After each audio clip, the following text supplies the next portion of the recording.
Shalom, voilà, soyons richement comblés au nom puissant de notre Seigneur Jésus. Nous disons encore une fois merci à l'Éternel pour l'opportunité qu'il nous accorde aujourd'hui afin de continuer avec notre direct. Excusez-nous pour le retard que nous avons accusé. Nous rendons gloire à l'Éternel pour tout. Voilà, il est à l'œuvre, il va accomplir ce que lui, il veut faire. Au nom puissant de notre Seigneur Jésus-Christ. Donc, voilà, je fais un coucou, voilà, à tous les Abakouk de par le monde entier. Je salue mon fils, Mameko Charles, et voilà, maman, mamie, que le Seigneur vous bénisse. Voilà, je fais un coucou à tous les enfants de Bostra, de Paris et de partout le monde. Soyez richement comblés au nom puissant de notre Seigneur Jésus. Donc voilà, nous sommes en train de parler au sujet des armes, les mystères dans la bataille spirituelle, les armes cachées, voilà, afin de pouvoir outiller le corps de Christ, afin de pouvoir vraiment s'en prendre réellement dans la bataille et savoir ce qu'il faut faire, quelle arme utiliser, voilà, pour pouvoir obtenir la victoire. Que le Seigneur vous bénisse. Soyez les bienvenus dans notre direct. N'oubliez pas de liker, n'oubliez pas de partager, n'oubliez pas, voilà, d'inviter quelqu'un, parce que ce sera de votre part, votre façon aussi de partager l'évangile et de contribuer au royaume. Que le Seigneur vous bénisse. Déjà, avant de rentrer dans le message, j'aimerais dire à quelqu'un que, voilà, le mardi prochain, je promets, parce que voilà, on est en train de terminer avec cette séquence des armes dans la bataille spirituelle, et je suis en train de donner certains bonus en donnant des armes défensives, parce que tout le long, on a utilisé des armes offensives et appris au sujet des armes offensives, mais maintenant je veux aussi parler un peu des armes défensives. Alléluia. Et principalement, je veux donner deux armes défensives aussi, afin que voilà, nous ayons de quoi combattre, nous ayons de quoi utiliser dans la bataille spirituelle. Donc voilà, que le Seigneur te bénisse. Le mardi passé, nous avions touché le rocher des âges. Le rocher des âges et la forteresse que nous avons en Jésus-Christ. Je promets déjà le mardi prochain pouvoir vous parler au sujet d'un autre bonus, lequel est le plus élevé de toutes les armes défensives. Je veux libérer cela. Le plus élevé de toutes les armes défensives. Que le Seigneur te bénisse. Shalom à toi. Donc, le rocher des âges. Nous avions parlé du fait que, voilà, notre Seigneur Jésus-Christ a été pour nous un rocher. Oui, il est pour nous un rocher. Amen. L'Éternel est pour nous un rocher. Et voilà, nous le disons souvent que c'est notre forteresse, c'est notre rocher. Ce n'est pas des paroles, voilà, qui sont anodines. Ce n'est pas dit, voilà, parce que on est en train de chercher des qualificatifs, voilà, pour pouvoir qualifier ce que Dieu fait pour nous, mais en réalité ce Dieu-là est un rocher. Notre Dieu se manifeste sous la forme de rocher. Notre Dieu se manifeste sous la forme de rocher. Donc voilà, c'est ce que nous avions vu la fois dernière. On a lu dans les livres de 1 Corinthiens. 1 Corinthiens, aujourd'hui on va aller vraiment en profondeur, toucher du doigt des choses clés, afin que les Seigneur fassent ce que lui seul sait faire. Voilà. 1 Corinthiens 10, le verset 1 à 4. 1 Corinthiens 10, le verset 1 et le verset 1 Corinthiens 10, le verset 1 à 4. Nous rendons la gloire à l'Éternel. Qu'est-ce que la Bible nous dit là-bas? Il dit, frères,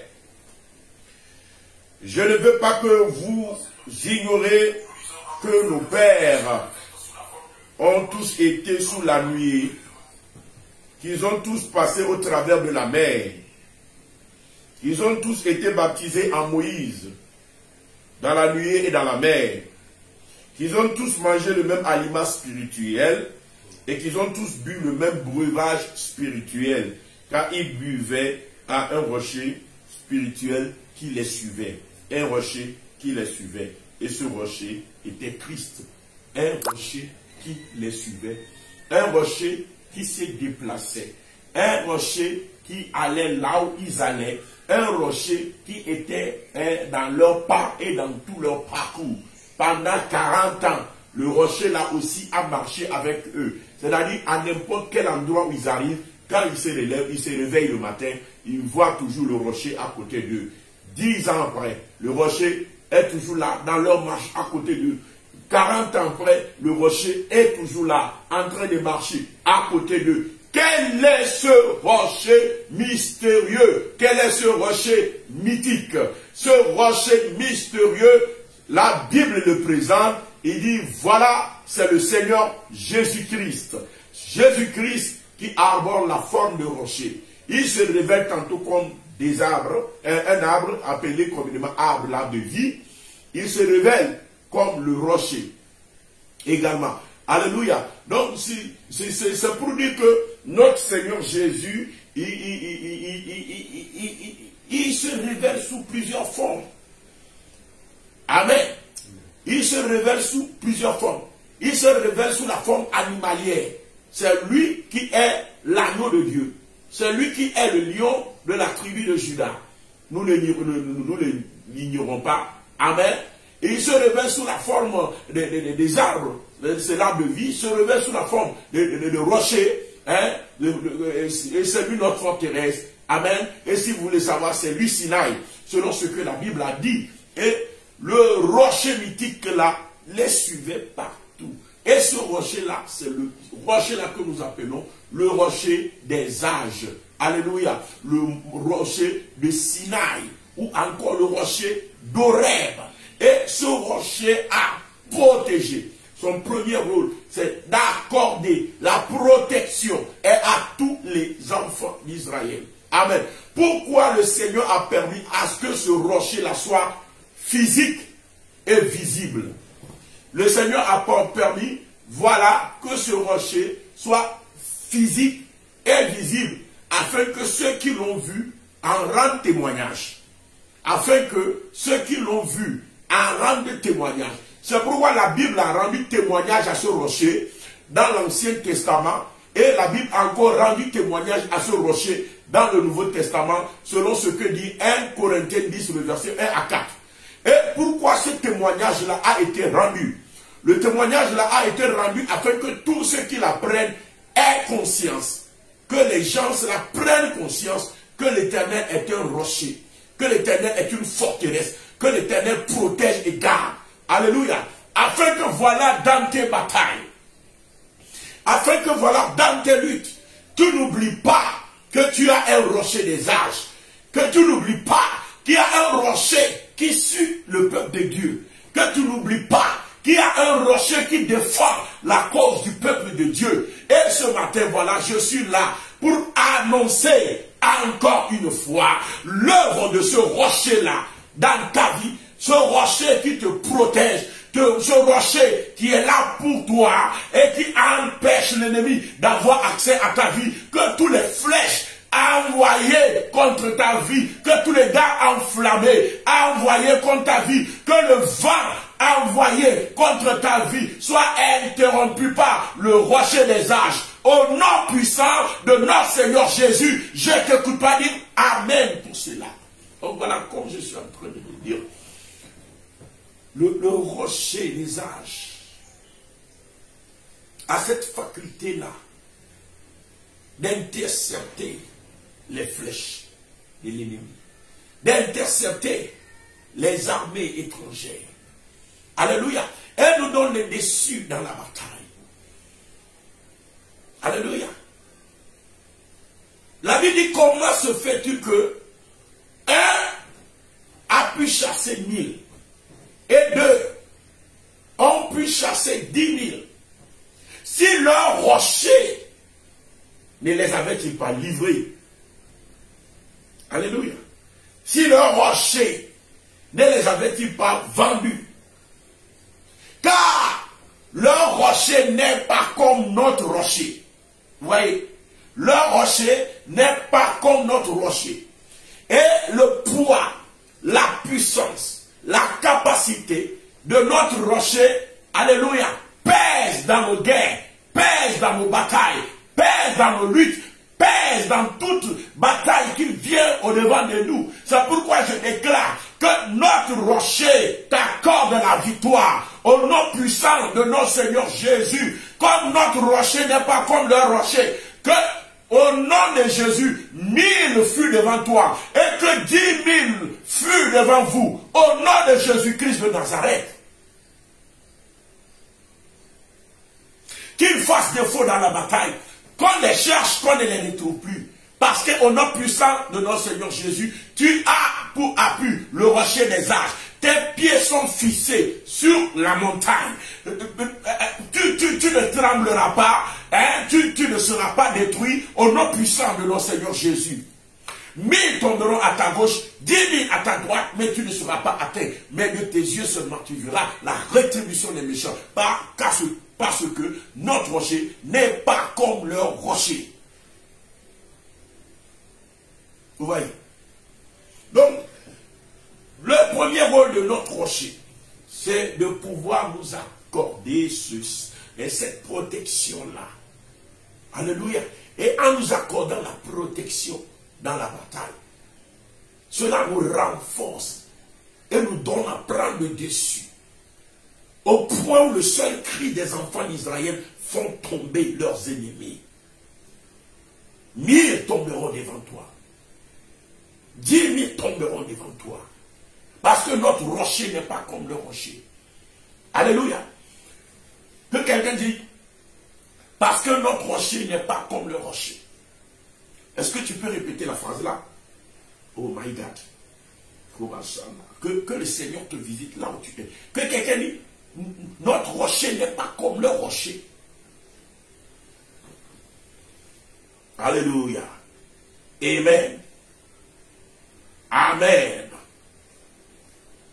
Donc voilà, comme je suis en train de le dire, la Bible nous dit clairement que voilà, notre rocher n'est pas comme le rocher.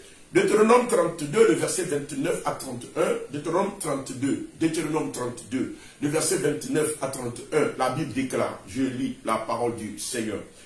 S'ils étaient sages, oh my God, s'ils étaient sages, voici ce qu'ils comprendraient. Et ils penseraient à ce qui leur arrivera. Si tes ennemis étaient sages, ils pourraient anticiper. Ils pouvaient abandonner la bataille là contre toi. Ils pouvaient esquiver en fuyant déjà. S'ils étaient sages, ils penseraient à ce qui leur arrivera. S'ils étaient sages, ils cesseront de te combattre. Mais s'ils ne le veulent pas, s'ils rejettent la sagesse, alors que le rocher combat pour toi au nom de Jésus. La Bible dit, s'ils étaient sages, voici ce qu'ils comprendraient. Et ils penseraient à ce qui leur arrivera. Comment? Oh Jesus. Un seul en poursuivra-t-il 1000? Et 2 en mettra-t-il 10 000 en fuite? Si leur rocher ne les avait vendus, si l'Éternel ne les avait livrés, car leur rocher n'est pas comme notre rocher. Nos ennemis en sont juges. C'est nos ennemis même qui témoigneront de cela. C'est eux-mêmes qui proclameront la grandeur, la puissance de ton Dieu qui combat pour toi, qui te protège, qui te délivre, qui est pour toi un rocher. Je ne t'écoute pas dire Amen pour cela. Voilà donc comme nous sommes en train de le dire. La Bible dit si l'ennemi est sage déjà, il devait comprendre. Et il devait savoir ce qui allait lui arriver. Parce que laisse-moi te dire, tes ennemis feront défaut devant toi. Tu les chercheras, tu ne les trouveras plus. Au nom puissant de notre Seigneur Jésus. Parce que tu seras inatteignable. comme il est dit, dans la Bible, il place mes pieds sur le roche. Il rend mes pieds légers comme ceux du biche. Et il me place sur les hauteurs, sur les lieux élevés, sur le rocher. Sur quel rocher? Sur le mont Sinaï. Sur quel rocher? Sur Jésus-Christ, notre rocher. Tu es là positionné sur le rocher. Tu verras tes ennemis faire défaut devant toi. Au nom puissant de notre Seigneur Jésus-Christ. Donc voilà. Il y a un homme dont je vais parler aujourd'hui du nom de Job. Je l'appelle communément Papa Job. Non, il y a des hommes. Il y a des hommes. Alléluia. Il y a des gens qui ont marqué leur histoire. Qui ont marqué l'histoire. Qui ont marqué le temps et l'espace. Il y a des gens qui ont montré par leur vie que Dieu existe. Papa Job, c'est un homme à qui je tire chapeau. De même que le prophète Daniel. Amen. Dans les patriarches, Job est cité parmi les patriarches. Job, c'est un père. Alléluia. C'est un patriarche. Donc, comme je suis en train de le dire, ce Job-là, pourquoi je lui tire chapeau? Je lui tire chapeau parce que, d'abord, le lieu de sa résidence, il a vécu au milieu des plus grands sorciers de toute la terre, de tous les temps et de toutes les époques. Job a vécu au milieu des plus grands sorciers. Je ne suis pas en train de parler de ta tante là, de ta soeur là, de ton frère là. Je ne suis pas en train de parler d'un sorcier, de quelques groupuscules, vous voyez, de sorciers. Je ne parle pas de ça. Mais je parle de congrégations de sorciers. Je parle de, alléluia, d'un peuple de sorciers. Il a vécu au milieu d'un peuple de sorciers. Et n'est pas n'importe quel type de sorcier. Ceux dont la sorcellerie a atteint une notoriété inégalée dans le monde. Les fils de l'Orient.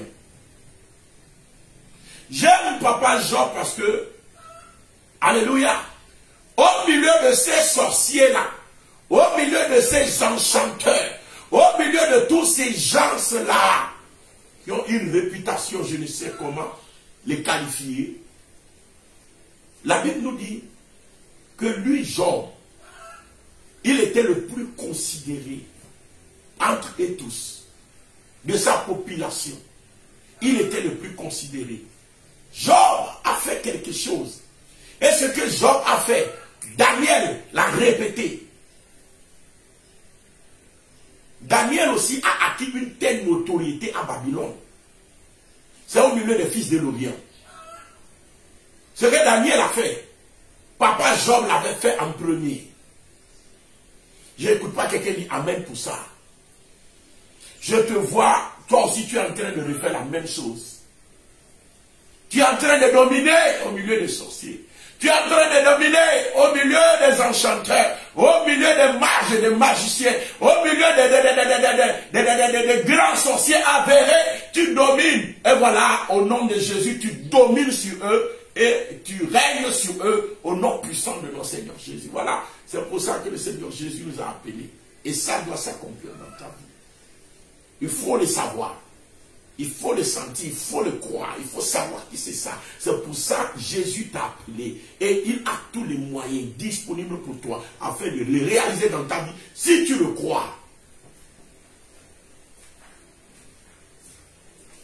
Nous lisons, alléluia, dans le livre de Job, Job 1, le verset 3. Job 1, le verset 3, la Bible dit, nous lisons la parole du Seigneur. Il possédait, c'est-à-dire Job, il possédait 7000 brebis, 3000 chameaux, 500 paires de bœufs, 500 ânes, et un très grand nombre de serviteurs. Et cet homme, c'est-à-dire Job, était le plus considérable, souligné là-bas. Oh Jesus. Était le plus considérable de tous les fils de l'Orient. C'est-à-dire ceux-là qui sont les fils de l'Orient, ceux-là qui viennent de la Babylonie, de la Mésopotamie, au milieu des Sumériens, des Chaldéens, des sorciers avérés, attitrés. Alléluia. Dont leur seul nom donne l'effroi, dont leur seul nom fait trembler. Les Chaldéens. Alléluia. La Bible dit, de ce groupe-là, d'entre tous ces gens-là, le plus considéré, le plus considérable, au milieu de ce peuple-là, fut Job. Je rends gloire à Dieu. On n'a pas appelé le nom des sorciers, mais on a appelé le nom du Fils de Dieu, Job. On appellera ton nom aussi. Tu domines au milieu de tes ennemis. Tu domines au milieu des sorciers. Dans la famille, tu domines. Ta lumière pointe et ta lumière brille dans les ténèbres. Tu ne vas plus pleurer parce que les sorciers t'agacent, te menacent. Les sorciers te tourmentent. Mais maintenant, c'est eux plutôt qui vont pleurer parce que tu les tourmentes. Je les écoute dire à cause de toi, ils ne peuvent plus faire leur réunion. Je les écoute dire à cause de toi, ils ne peuvent plus sortir la nuit. Je les écoute dire à cause de toi, ils ne peuvent plus faire leur commerce. Au nom puissant de notre Seigneur Jésus, que la droite de l'Éternel intervienne en ta faveur. Que le Seigneur plante tes pieds sur le rocher. Au nom puissant de notre Seigneur Jésus, je ne t'écoute pas dire Amen à cause de cela.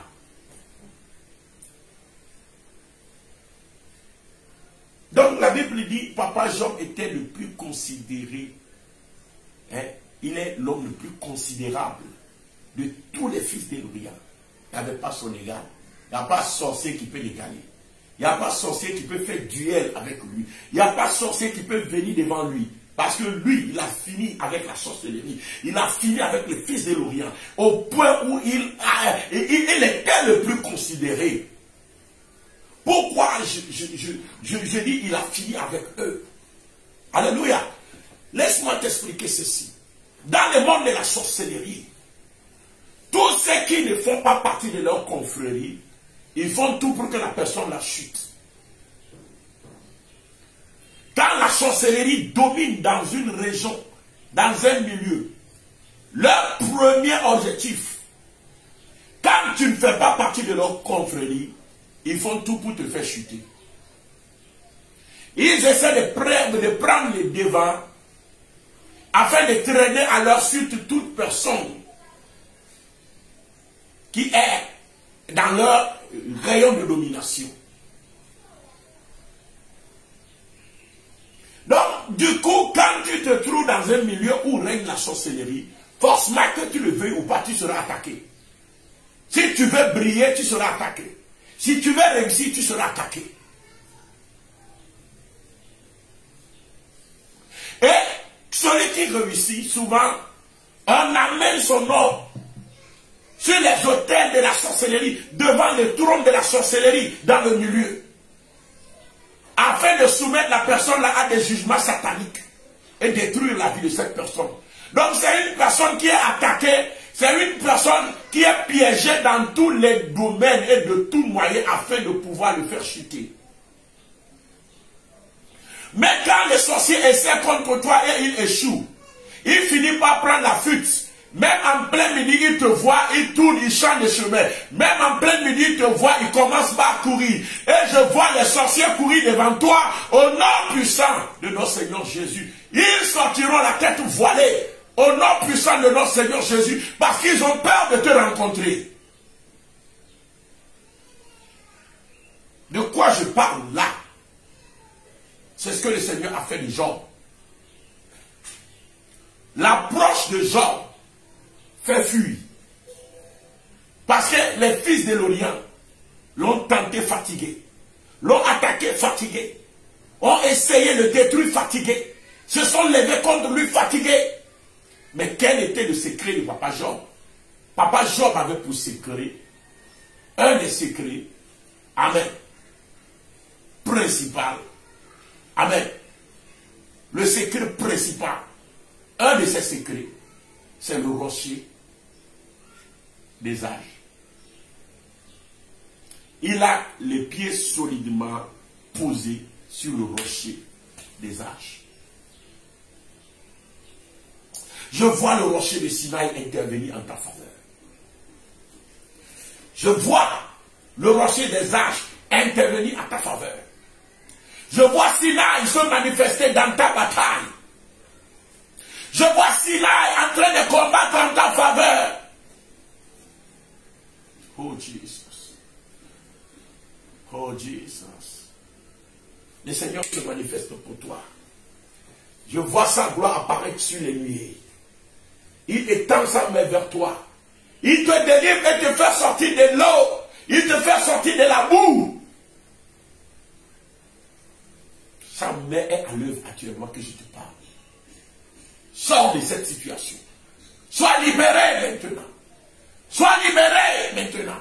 Sois libéré maintenant. Sois libéré maintenant. Au nom de Jésus-Christ de Nazareth, le rocher des âges intervient dans ta bataille.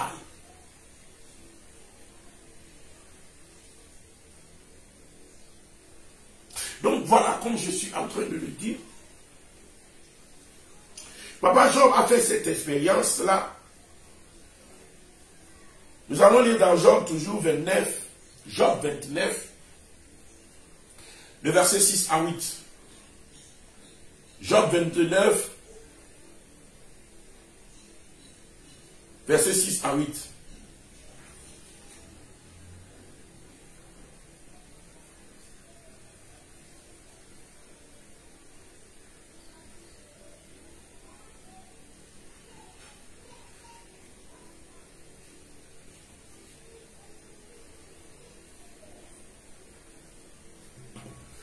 Nous lisons la parole du Seigneur.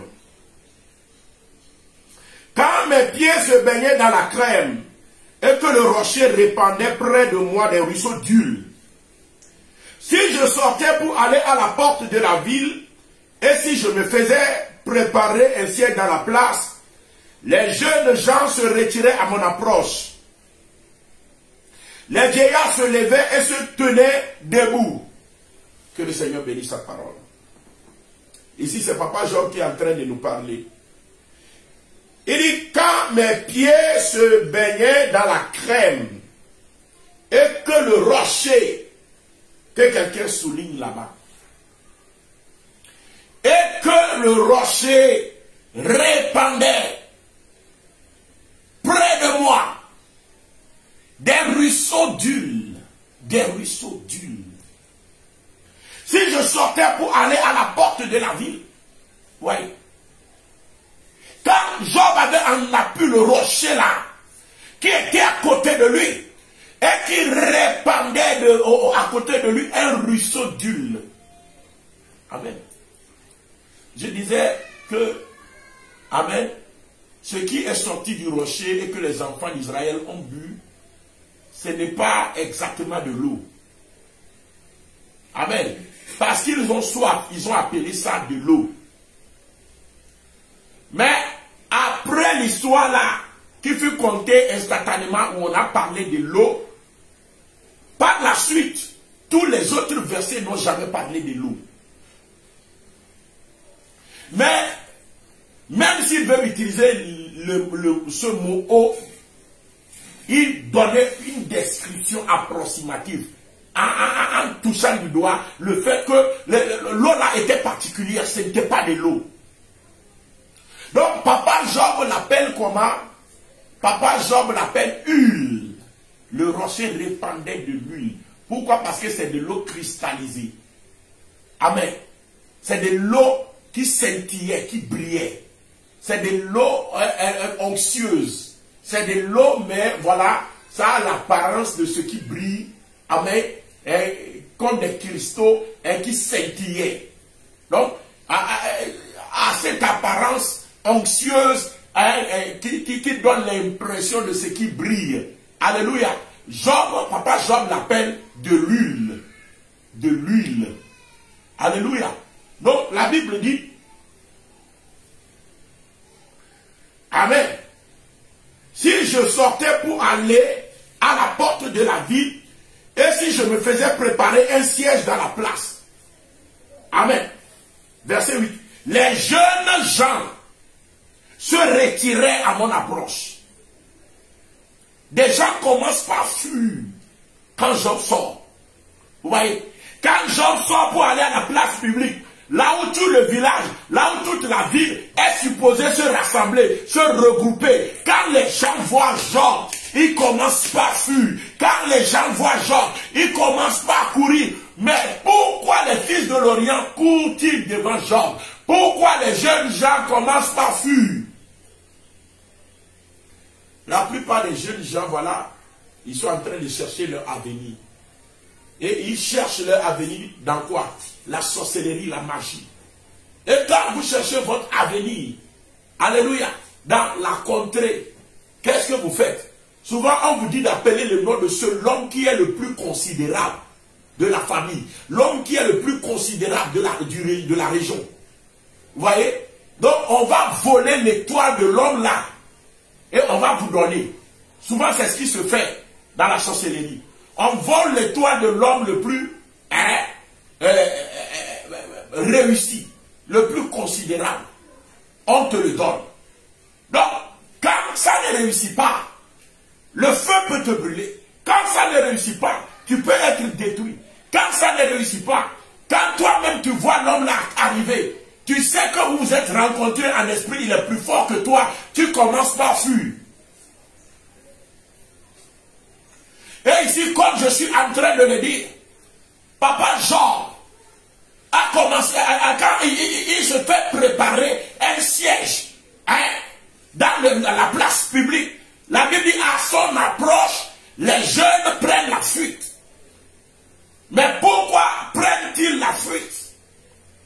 Il dit, lui-même dit, il dit, lorsque le rocher répandait près de moi des ruisseaux durs. Voyez. Voyez. Amen. Le verset 6. Quand mes pieds se baignaient dans la crème et que le rocher. Amen. Quand on dit le rocher, ça veut dire que le rocher là est connu. Amen. Connaissons la parole. Quand on dit le rocher, ça veut dire le rocher est connu.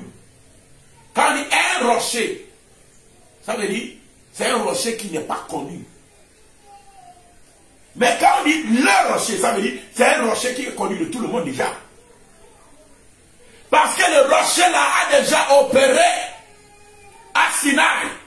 Et ce rocher là est Sinaï. Et Job est en train de parler ici d'un rocher bien connu.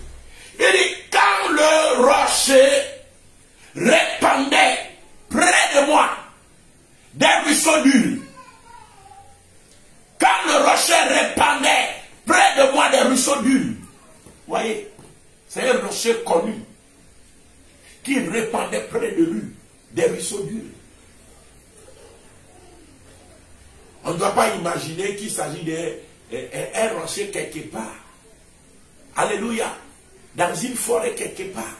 Non. Il dit le rocher. Il répandait près de moi des ruisseaux d'huile. Quand je sors, oh my God, quand je sors dans la ville, les jeunes gens à mon approche prennent la fuite. Je vois tes ennemis prendre la fuite.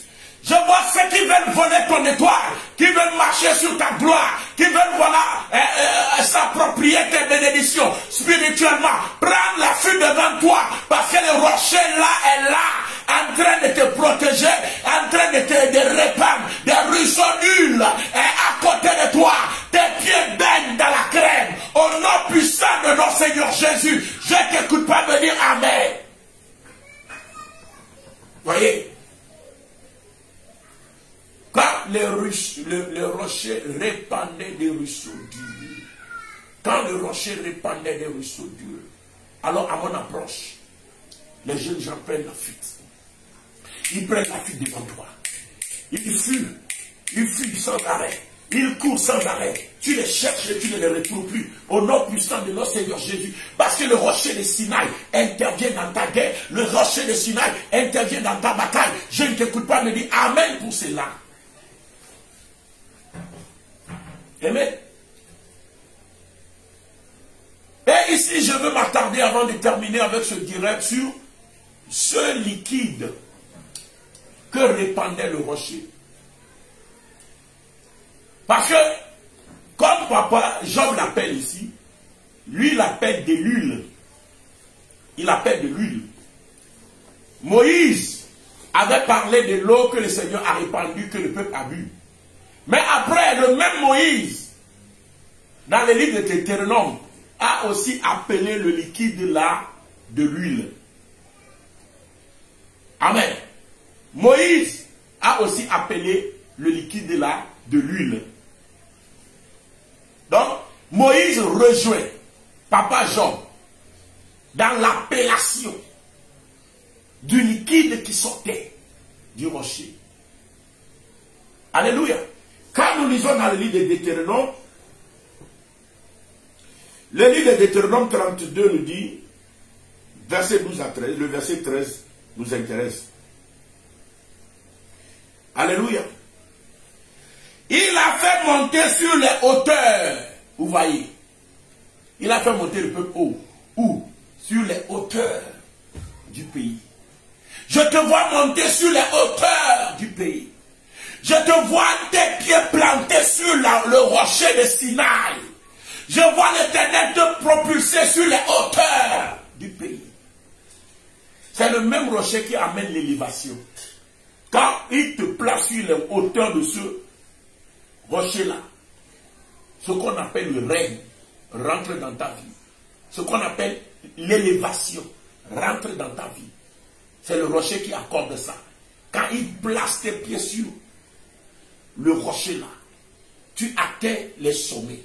Tu atteins les lieux élevés. Le Seigneur te place sur les hauteurs. Que tes pieds soient plantés sur le rocher-là. Que tes pieds soient plantés sur le rocher-là. Que tes pieds soient plantés sur le rocher-là.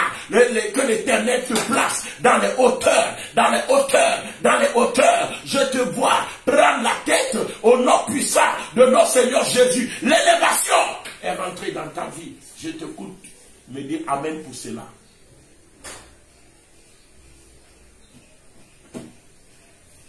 Amen. Donc il dit, il a fait monter sur les hauteurs du pays. Et Israël a mangé les fruits des champs. Il lui a fait sucer le miel du rocher. Amen. Parce que ce qui sortait du rocher était tellement doux. L'eau là était tellement doux. Donc, par son goût, on le compare au miel. Amen. Et puis il continue. L'huile qui sort du rocher. L'huile qui sort du rocher le plus dur. L'huile qui sort du rocher le plus dur. Écoutez-moi bien. Le miel et l'huile, quand le miel est pur, il a, amen, cette couleur ambrée qui s'apparente à la couleur de l'huile. Donc, la description que donne ici Moïse montre sa difficulté à pouvoir définir exactement la nature de l'eau qu'ils ont bu. Donc, tantôt il appelle le miel, parce que le miel aussi est scintillant, du rocher, parce que le miel aussi est doux. Maintenant, il appelle encore l'huile qui sort du rocher le plus dur. Vous voyez? Donc, Moïse utilise autant de qualificatifs ici pour appeler le breuvage là qui est sorti. Papa Job l'a appelé aussi huile. Amen. Et pour ne pas se perdre dans les appellations, c'est pourquoi l'apôtre Paul l'appelle tout simplement breuvage. Amen. Un 1 Corinthiens 10, le verset 1 à 4 nous parle de quoi? De breuvage spirituel. Pourquoi? Parce que de par la nature de ce qui est sorti, on ne sait pas s'il faut l'appeler miel parce que c'est doux.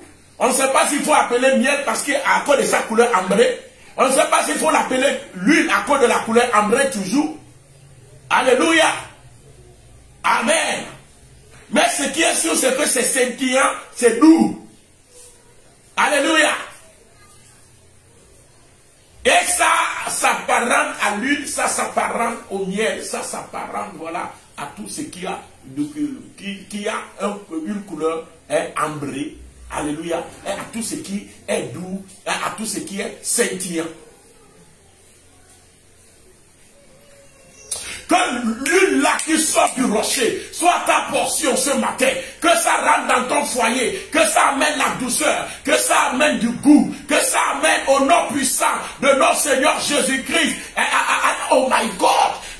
Que ça amène, alléluia, la joie et les délices, le bonheur dans ta vie, dans tes activités. Au nom puissant de notre Seigneur Jésus. Je ne t'écoute pas me dire Amen.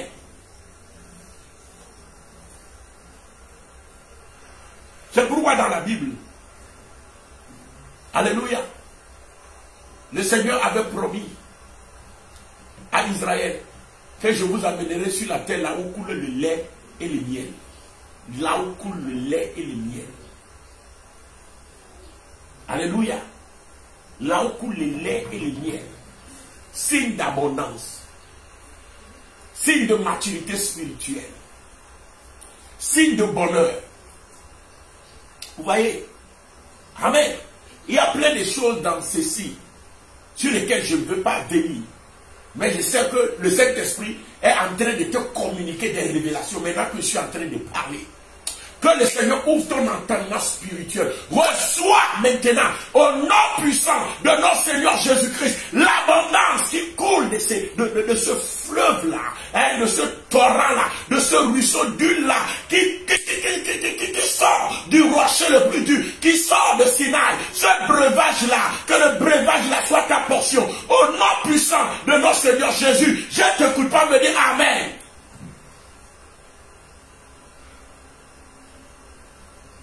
Les écluses des cieux sont ouverts sur ta vie. La droite de l'Éternel te vient en rescousse. Le rocher là devient ton appui. Et le rocher là prend part dans toutes tes batailles. Au nom puissant de notre Seigneur Jésus. Dans Psaume 68, la Bible nous dit que ce rocher là prend part aux guerres, prend part aux batailles. Alléluia. Au point où Moïse dit, Sinaï est dans le sanctuaire. Les chars de l'Éternel se comptent par 1000, par 10 000, par milliers. Le Seigneur est au milieu d'eux. Le Sinaï est dans le sanctuaire. C'est qui le Sinaï? 1 Corinthiens 10, le verset 1 à 4. La Bible dit, le rocher là, c'est Jésus-Christ. Le fleuve là coule maintenant dans ta vie. Le fleuve de miel coule dans ta vie. Le fleuve d'huile là, le ruisseau d'huile là, hein, le Seigneur est en train de le répandre pour toi aussi ce matin. Il le répand dans ton foyer. Il le répand dans la vie de tes enfants. Il le répand dans ta propre vie. Il le répand dans tes activités. Je ne t'écoute pas, Amen. Je ne t'écoute pas, dis Amen. Dis au nom de Jésus, je canalise le ruisseau d'huile, le ruisseau de miel qui vient du rocher de Sinaï. Je le canalise et je le draine dans ma vie. Je le draine dans mon foyer. Je le draine dans mes activités. Je le draine dans mes finances. Je le draine dans la vie de mes enfants. Je le draine dans mon ministère. Je le proclame, je le décrète, je le confesse au nom puissant de notre Seigneur Jésus. Je ne t'écoute pas dire Amen. Hey, tu es en train de prier autrement. Ouais, tu es en train de prier autrement. Tu es en train de prier avec révélation. Tu es en train de prier, voilà, avec les mystères, les choses cachées du royaume. Et le royaume se manifeste pour toi. Le royaume se manifeste pour toi. Le royaume est en train d'agir dans ta vie. Reçois la touche là où tu es. Maintenant, au nom de Jésus-Christ de Nazareth, les portes s'ouvrent pour toi. Au nom puissant de notre Seigneur Jésus, la gloire de l'Éternel se manifeste pour toi. Je ne t'écoute pas dire Amen.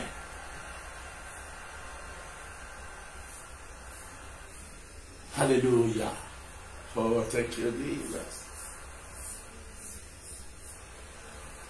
Thank you, Jesus. Alléluia. Donc, voilà, je voudrais, voilà, terminer, On va lire une dernière chose. Amen. Ou bien, je vais faire lire deux versets. Deux versets.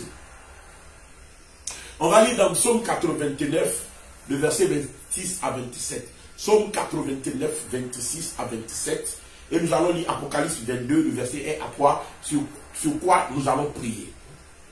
Psaume 89, le verset 26 à 27. La parole de Dieu déclare, nous lisons la parole du Seigneur. Lui, il m'invoquera. Tu es mon Père, mon Dieu, le rocher de mon salut. Vous voyez, écoute-moi très bien. Invoquer Dieu, c'est appeler Dieu, c'est prier. Vous voyez, la façon dont Moïse doit prier, David, le roi David doit prier Dieu, c'est ce que Dieu est en train de dire ici. La façon dont le peuple de Dieu doit prier Dieu, c'est ce que Dieu est en train de dire.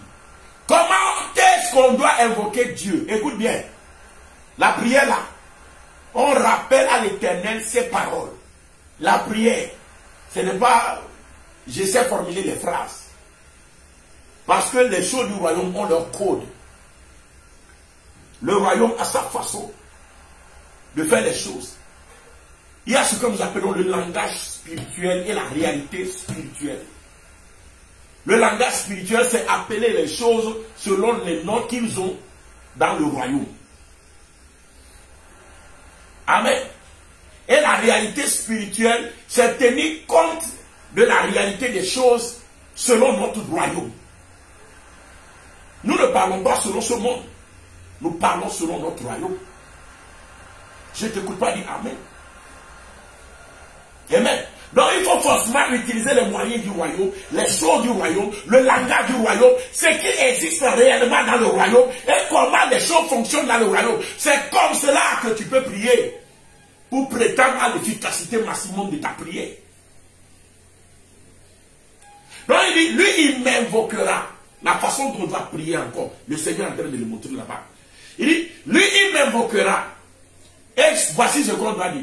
Tu es mon Père, mon Dieu, et le rocher de mon salut. Vous voyez, il dit, vous m'invoquerez en parlant du rocher, que je suis votre rocher. Je suis le rocher de votre salut. Je suis le rocher de Sinaï. Je suis le rocher des âges. Quand tu invoques l'Éternel comme ça, qu'est-ce qu'il te fait? Deuxième partie, verset 27. Voici ce qui lui va te faire. Et moi, je ferai de lui le premier-né, le plus élevé des rois de la terre. Le plus élevé. Pourquoi? Parce que quand tu l'appelles mon rocher, il prend tes deux pieds sur le rocher, il t'amène sur les hauteurs du pays, et tu occupes le lieu le plus élevé. Donc celui qui active le mystère du rocher est en train d'activer ipso facto l'élévation dans sa vie. Que le Seigneur prenne contrôle maintenant au nom de Jésus. Que sa droite agisse pour toi maintenant au nom de Jésus. Que le royaume agisse maintenant pour toi au nom de Jésus. Je ne t'écoute pas me dire Amen au nom de Jésus. Donc voilà. Le Seigneur est en train de montrer là-bas. Ceux qui veulent l'élévation. I can feel the touch of some anointing here moving. Je peux sentir une onction, je ne sais pas comment la qualifier, mais qui est en train de mouvoir là où je suis en train de parler. Toi qui es derrière là, les grands reçoivent cette visitation. La maladie là s'en va. Le démon là te quitte. C'est la fin de cette bataille décret de l'Éternel. Tes pieds sont plantés sur le roc dur. Tes pieds sont plantés sur les hauteurs du pays. Domine au milieu de tes ennemis. Tu es inattaquable et intouchable. Parce que voilà, tu es placé sur les hauteurs. Et tu prends le dessus. Au-dessus de tous tes ennemis. Que le rocher la répande le fleuve. Le ruisseau dur dans ta vie. Reçois maintenant. Le ruisseau d'huile qui est doux comme le miel. Et que le goût là rentre dans ta vie. Que toutes tes choses soient douces. Que les œuvres de tes mains retournent à ta bouche avec ce goût là. Tu mangeras avec joie le fruit de tes mains. Ce n'est plus dans les larmes que tu évolueras. Ce n'est plus dans les larmes que tu auras ta promotion. Mais au nom de Jésus-Christ, le rocher là change ta vie par le ruisseau d'huile qu'il répand pour toi. Vous voyez, Job dit, quand le ruisseau la répandait lui, à côté de lui, ses ennemis fuyaient. Il était le plus considéré des fils de l'Orient. Vous voyez, l'Éternel t'élève dans les hauteurs du pays. Tu es le plus considéré de ta famille, le plus considéré de ta maison, le plus considéré de ton quartier, le plus considéré de ton pays. Au nom de Jésus, je le proclame sur toi. Tu le crois, ça s'accomplit dans ta vie. C'est ça qu'on appelle la foi. Reçois la touche maintenant au nom de Jésus. Donc voilà ma dernière lecture. Le temps est contre moi. Ma dernière lecture, I'm going to read it. Et nous allons le lire. Dans le livre d'Apocalypse 22, dernière lecture, verset 1 à 3. Nous lisons la parole du Seigneur. Apocalypse 22, verset 1 à 3. Nous lisons la parole du Seigneur. Et il me montra un fleuve d'eau de la vie. Aïe, aïe, aïe, aïe, aïe, aïe, aïe, aïe, aïe. Oh, l'onction de Dieu est en ébullition. La puissance de Dieu est en ébullition. Oh Jesus, il est en train de te toucher là. Il touche ta vie, il touche ta vie spirituelle, il touche ton âme, il touche ton âme, il touche ton âme, il touche ton âme. Reçois-le, oh Jesus. Il me montra un fleuve d'eau de la vie, limpide comme du cristal, vous voyez, scintillant comme le cristal. C'est de quoi je parle. Comment ça là? Et qui sortait du trône de Dieu et de l'anneau. Au milieu de la place de la ville et sur les deux bords du fleuve. Amen. Il dit l'eau la sortait du trône. Le trône est positionné où? Sur la montagne de Zion. Amen. Sur la montagne de l'Hermon. Qui est une figuration aussi de la montagne de Sinaï et de l'Oreb. Alléluia. Parce que Sinaï a servi de figuration à ce qui était dans le ciel. Dieu siège sur Zion, sur la montagne d'Oreb au ciel. Et pour montrer le même règne sur la terre, figurativement, c'est là où il a pris le rocher là, à Sinaï, pour faire le même effet. Et parce que le rocher là se trouvait à Sinaï, on a appelé le rocher la rocher de Sinaï. Mais c'était la figure de quoi? De la montagne de Sion et de l'Hermon. Vous voyez, il y a beaucoup de choses dont je n'ai pas parlé. Mais ici, encore la Bible dit, amen, c'est là où l'Éternel et l'anneau siègent. Et c'est de là que le fleuve d'eau limpide comme du cristal sort. Là où le Seigneur siège. Sur la montagne. Amen. Amen. Au milieu de la place de la ville et sur les deux bords du fleuve, il y avait un arbre de vie produisant 12 fois de fruits, rendant son fruit chaque mois et dont le feuillage servait à la guérison des nations. Il n'y en aura plus d'anathème, il n'y en aura plus de maudits. Le trône de Dieu de l'agneau sera dans la vie. Ses serviteurs le serviront. Que le Seigneur bénisse sa parole. Donc voilà, je n'ai pas le temps pour rentrer dedans. Amen. J'ai voulu écouter terminer avec la portion là. Amen. Avec le rocher des âges. Amen. Mais que le Seigneur lui-même vous conduise dans la révélation. Et que tout ce qui est caché ici, il vous le donne au nom puissant de notre Seigneur Jésus-Christ. Quand vous lisez dans Ézéchiel 47, Ézéchiel 47 est revenu sur le même mystère qui est écrit ici dans Apocalypse 22. Alléluia. Et quand vous lisez dans Somme 2, Amen. La Bible nous parle toujours de la même réalité. Alléluia. Amen. Oui, je crois que c'est Somme 2. J'ai l'habitude de toujours mélanger le Somme 1 et le Somme 2. Amen. C'est deux sommes que j'aime beaucoup. Amen. Mais à chaque fois, je mélange. Je les lis à chaque fois, mais je les mélange toujours. Amen. Que le Seigneur bénisse sa parole. Amen. Et ouais, c'est le Somme 1, le verset 1. Amen.